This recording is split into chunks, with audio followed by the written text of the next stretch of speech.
Nah, saudara-saudara, saya tidak sehat, salahnya sendiri. Hari ini kita akan belajar tentang revolusi rajin.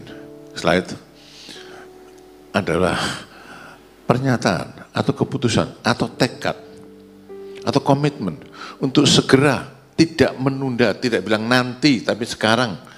Sungguh-sungguh berupaya dengan tekun, tidak malas, melakukan segala upaya untuk memperbaiki diri, bukan ngeritik orang lain. Tuhan, kurang saya apa sih? Nah, aku mau memperbaiki, untuk memperbaiki diri sehingga bertumbuh menjadi seperti Kristus. Bukan bertumbuh menjadi seperti satu tokoh yang saudara kagumi di dunia ini. Mereka akan mati juga dan menghadap takhta pengadilan Kristus. Kita mesti bertumbuh menjadi seperti Kristus. Itu harus dilakukan dengan rajin, dengan sungguh-sungguh. Apa yang dilakukan dengan rajin dan sungguh-sungguh? Mempraktekkan ibadah kita sebagai orang Kristen ini menjadi satu way of life, menjadi satu jalan hidup. Jadi ibadah Kristen kita ini harus dipraktekkan dalam semua aspek bidang kehidupan pribadi dan keluarga, antara lain dalam pekerjaan, pendidikan, pergaulan, dan tanggung jawab. Saudara-saudara, ini penting. Ini penting. Ya, jadi harus ada dampak dalam ibadah kita, itu harus ada dampak dalam pekerjaan kita, dalam pendidikan, dalam pergaulan, dalam tanggung jawab. Saudara-saudara, iman kita, ibadah kita ini harus dipraktekkan dalam kehidupan sehari-hari sehingga orang berkiblat kepada kita dalam keadaan susah. Hasilnya adalah kehidupan yang berkenan kepada Tuhan, diberkati karena memberkati dan memberi dampak positif melalui perbuatan kita. Kita memberi dampak positif enggak kepada orang lain? Coba mikir. Kalau omongan kita ini membuat orang lain jadi senang atau membuat orang lain jadi perungsang. Pikir 2 kali, 1000 kali sebelum ngomong. Ya, kenapa saya ngomong gitu? Di gereja ini penuh orang yang kalau ngomong nggak mikir, menyakiti hati orang pun masa bodoh. Ditegur berani marah, muat di status. Ya, karena saya ngomong muat status, jadi sekarang saya tidak bisa ngelihat statusnya jemaat. Kenapa? Status saya tidak boleh dilihat oleh Pak John. Kan gampang bikinnya gitu. Saudara-saudara, tapi kan itu bukan maksud tujuannya. Ayo, mulutnya yang suka bikin orang lain jengkel siapa? Ayo, ada yang nggak ngaku. Nah, nggak ngaku aja. Ya. Dikasih makan salah, nggak dikasih makan salah, dikasih makan nggak enak, nggak dikasih makan kenapa sekarang nggak ada makanan, dikasih makan tanya siapa yang masak kalau itu saya nggak mau makan. Ini kan omongan yang tidak memberkati, omongan jahat, omongan iblis, omongan iblis yang seperti itu. Tapi revolusi iman menyebabkan kita berkomitmen untuk memberkati, untuk menjadi berkat. Saya enggak mau bilang di gereja sana lu ada di sini enggak ada, di sini banyak, di sana enggak ada. Iya. Justru di sini banyak, di sana enggak ada. Tapi untuk itulah saudara pada pagi hari ini dengar khotbah supaya berubah. Ya. Belajar saudara. Hasilnya kehidupan kita itu berdampak dengan baik kepada orang lain. Jadi kalau mau statusnya enggak dilihat sama saya, diblokir, saya enggak bisa lihat. Tapi toh nyampe juga ke saya. Kadang di screenshot, ini loh Pak John si A statusnya kayak gini. Iya, tapi bilang, semoga Tuhan mengampuni dia. Pak John marah, kata, enggak marah, menasihat. Saya enggak marah pada saudara. Jadi minggu ini kita belajar tentang revolusi rajin dari jemaat di kota Tesalonika. Revolusi rajin dari jemaat Tesalonika ini menjadikan mereka jemaat yang berdampak besar terhadap lingkungan masyarakat di sekitarnya. Doa saya adalah GB Raja Wali ada di wilayah Villa Kecapimas, punya dampak besar terhadap wilayah Villa Kecapimas, punya dampak besar terhadap RW Katiasa Baru dan seterusnya. Jemaat di besar Tesalonika itu berdampak besar bukan cuma di RW-nya, di seluruh provinsi Akaya dan Makedonia. Apa yang mereka lakukan? Rasul Paulus itu datang ke Tesalonika, memenangkan jiwa dan mengajar mereka. Berapa lama? 3 minggu. Dalam minggu ketiga terjadi huru-hara. Ya, orang Kristen mengalami penindasan sampai Rasul Paulus disuruh pergi. Cuma 3 minggu. Sudah itu mereka gimana? Mereka seperti semut. Nanti, tetap rajin mempraktekkan hidup sebagai orang Kristen meskipun tidak ada pemimpinnya. Mereka mempraktekkan hidup sebagai orang Kristen dengan cara taat, konsisten, rajin. Saudara, iman kita itu mesti dipraktekkan dengan rajin, taat, dan konsisten. Jadi mari saudara, kita mengembangkan diri untuk berdampak kepada orang lain. Orang Tesalonika itu mengerjakan imannya, ya, mengerjakan ibadatnya, meskipun Paulus tidak ada. Apa yang mereka lakukan? Baca 1 Tesalonika 1 ayat 3. Paulus menulis sebagai berikut. Sebab kami selalu mengingat 1, pekerjaan imanmu, 2, usaha kasihmu, 3, ketekunan pengharapanmu kepada Tuhan kita Yesus Kristus di hadapan Allah dan Bapa kita. Pekerjaan iman, usaha kasih, dan ketekunan pengharapan kepada Tuhan Yesus Kristus. 3 hal ini dikerjakan dalam kehidupan sehari-hari dan dampak mereka luar biasa bagi diri sendiri maupun bagi orang lain. Apa sih pekerjaan iman? Pekerjaan iman itu artinya gini, iman orang Tesalonika itu bukan cuma amin di mulut kalau ada janji Tuhan. Bukan hanya ucapan mulut, tapi iman mereka adalah iman yang bekerja. Ada perbuatan. Yakobus 2 ayat 17. Mereka dengan iman menerima dan melakukan semua tugas pekerjaan dan tugas kehidupannya. Mereka bukan orang yang berdoa minta pekerjaan lalu ogah-ogahan dan mengomel dalam tugasnya. Banyak orang yang kayak gini. Doain, saya mau kerja. Sudah didoakan. Kan kalau nggak kerja kan nggak punya duit. Sudah didoakan. Sudah bekerja, lalu apa? Ngomel melulu, menggerutu melulu, diperlakukan tidak adil lah, yang situ enak ya saya gimana, gajinya kurang lah, dan seterusnya. Itu bukan pekerjaan iman. Maaf, kalau ada orang yang bekerja dengan cara yang demikian, itu bekerja dengan iblis. Karena Tuhan benci orang yang menggerutu. Apa sih teman-temannya enggak enak? Ya teman-temannya enggak enak, ciptakan lingkungan yang enak. Kan kamu anak Tuhan. Ya. Jangan pernah menggerutu dan memusuhi teman kerja saudara. Jangan pernah menggerutu dan memusuhi teman pelayanan saudara yang bilang, kalau dia mah enak, saya. Itu bukan ucapan orang yang revolusi rajin. Dalam Yakobus 2 ayat yang ke-17, demikian juga halnya dengan iman. Jika iman tidak disertai perbuatan, maka iman itu pada hakikatnya adalah mati. Tapi mungkin ada orang berkata, padaku ada iman. Kan Rasul Paulus bilang, diselamatkan oleh iman bukan oleh perbuatan. Iya, kita memang diselamatkan oleh iman bukan oleh perbuatan. Ya, mungkin kamu berkata, padamu ada iman. Aku ada perbuatan. Aku akan menjawab dia. Tunjukkan kepadaku imanmu itu tanpa perbuatan. Dan aku akan menunjukkan kepadamu imanku dari perbuatanku. Iman kita bekerja, dan iman kita itu menunjukkan perbuatan ditunjukkan dari perbuatan kita. Orang Kristen harus bekerja imannya. Apa kerjanya? Pekerjaan ini saya terima dari Tuhan, maka saya lakukan dengan maksimal.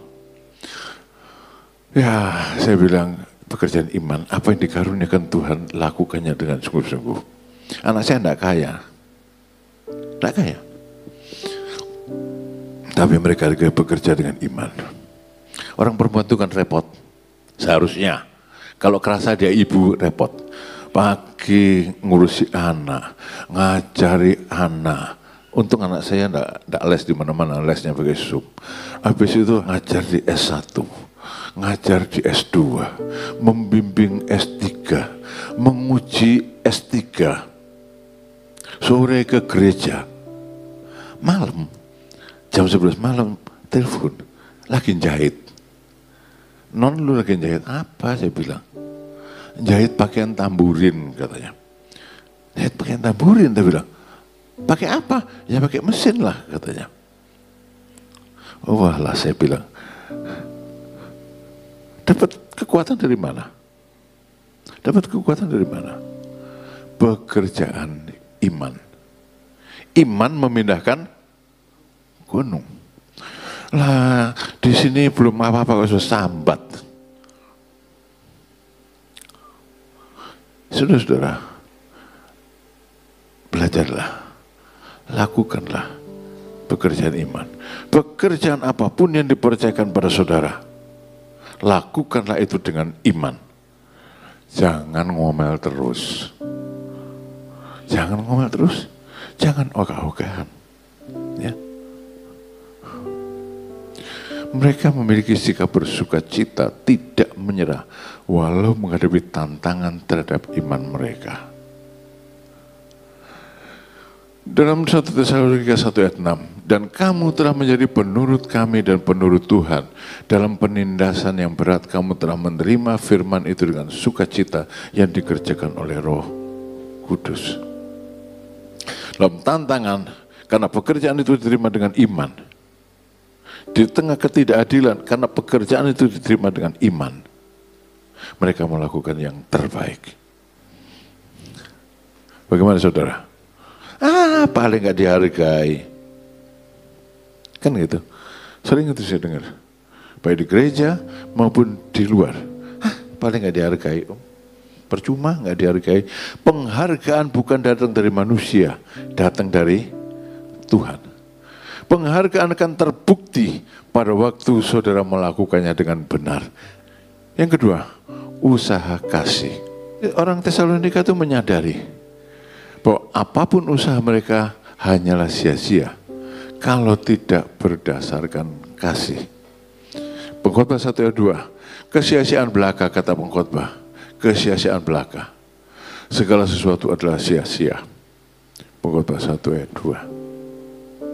Sesukses apapun saudara di dunia, kalau tanpa kasih, itu pekerjaan yang sia-sia. Baca Pengkhotbah pasal 2. Aku menjadi orang yang terkaya.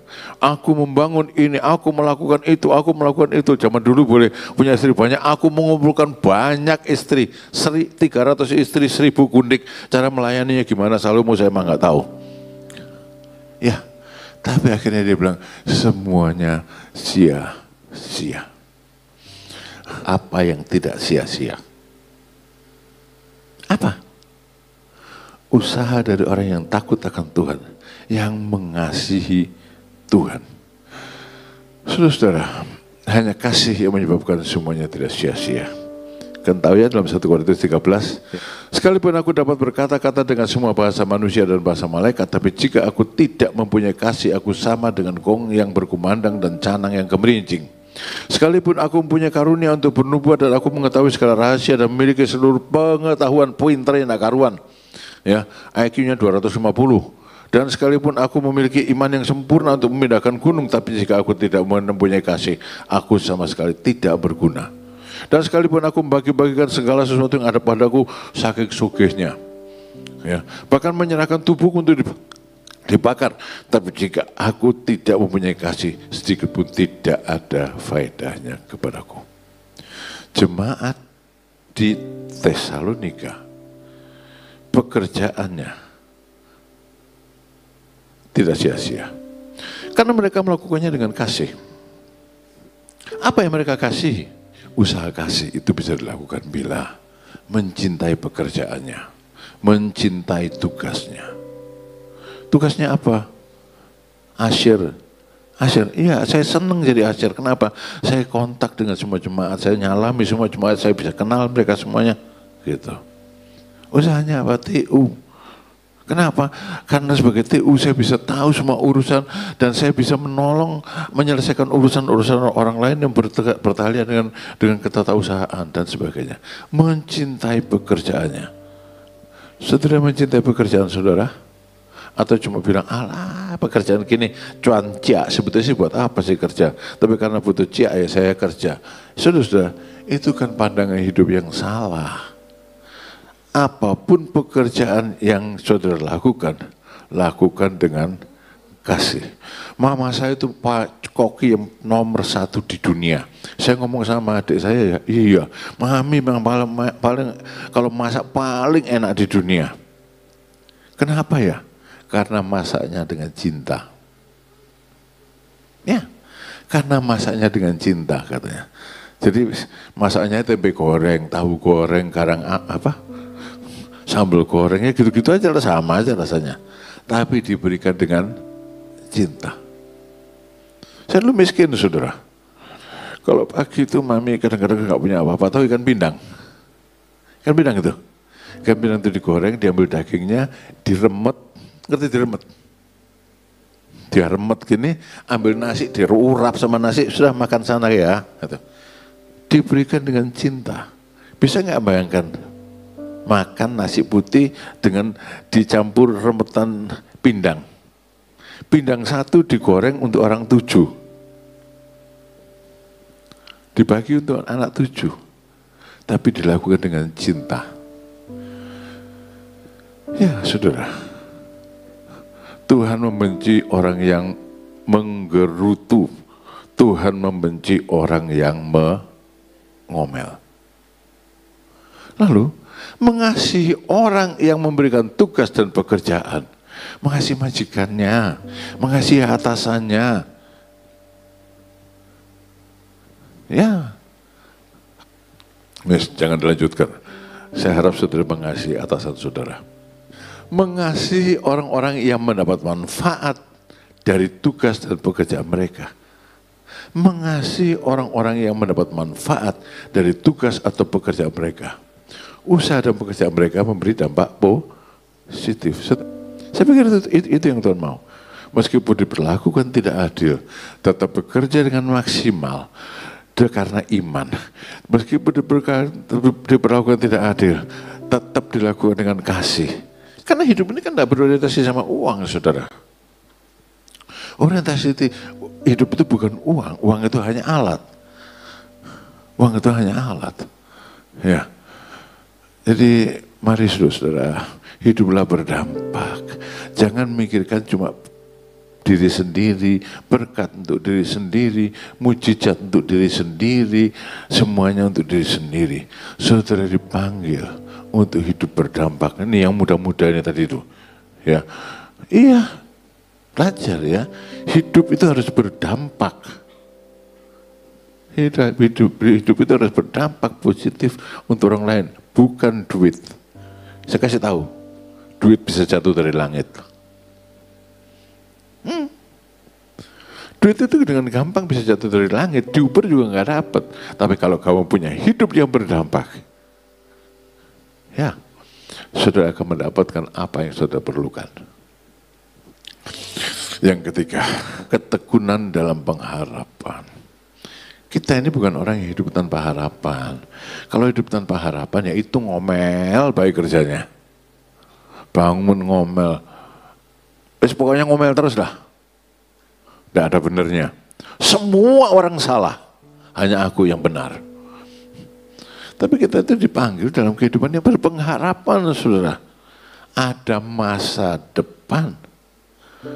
Pada waktu Nabi Yeremia melihat keruntuhan bangsanya, dia nangis.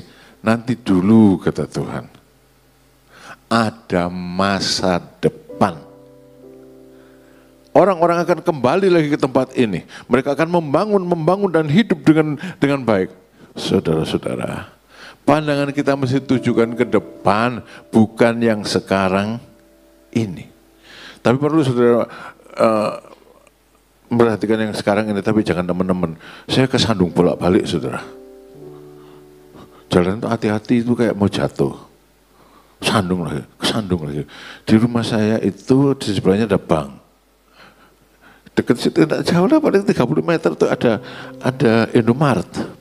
Itu berkat pekerjaan yang luar biasa dari wali kota terdahulu. Ya, trotoar sepanjang jalan Raja Wali itu hancur lebur. Jadi saya jalan dingkluk gitu, kesandung lagi, keprecok lagi. Suatu hari saya diajari di Instagram kalau nggak salah. Ya, kalau jalan itu matanya lihat ke sana, ke depan. Kakinya diangkat. Tangannya lembean. Itu saya juga sudah mulai dulu tahu, tapi setelah malas ngangkat kaki. Sejak saya berjalan mandang ke depan, kaki diangkat, tangan lembean, hampir tidak pernah kesandung.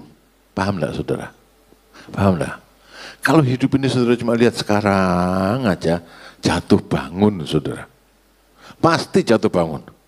Saudara harus pandang jauh ke depan pada panggilan sorgawi yang diberikan Allah di dalam Tuhan Yesus Kristus.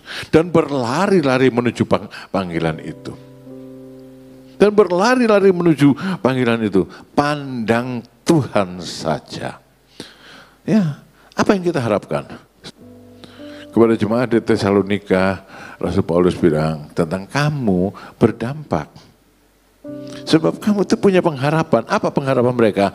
Menantikan kedatangan anaknya dari sorga yang telah dibangkitkannya dari antara orang mati, yaitu Yesus yang menyelamatkan kita dari murka yang akan datang.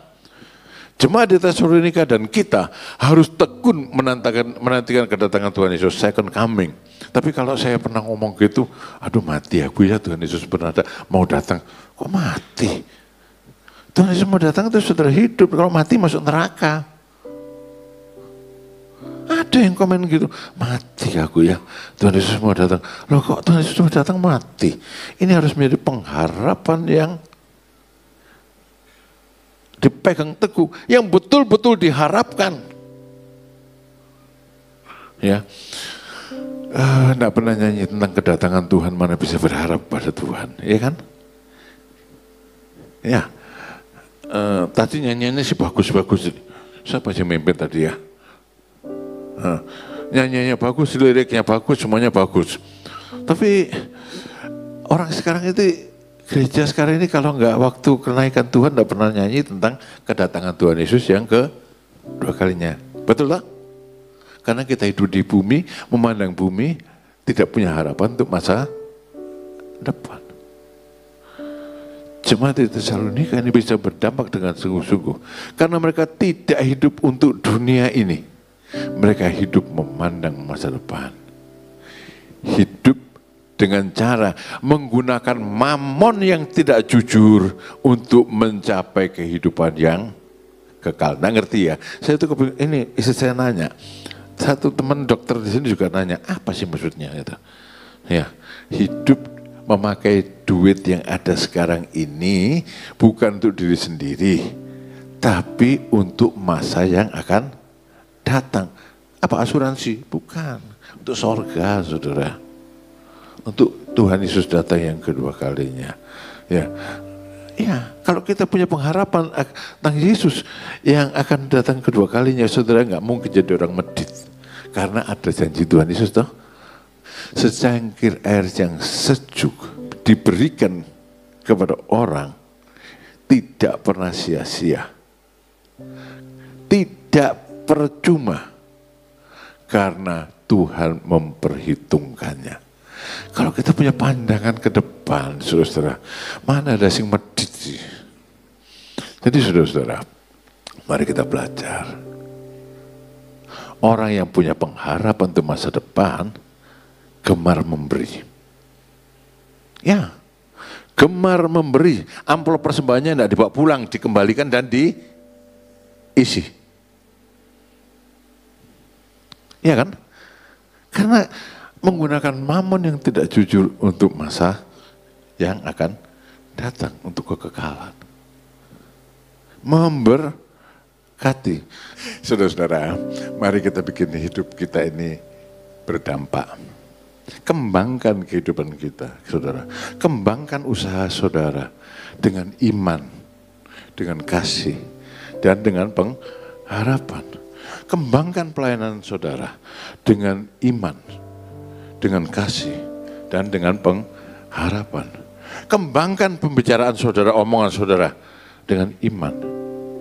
Saya nggak mau makan masakannya itu kan bukan omongan dengan iman. Itu bukan omongan orang beriman.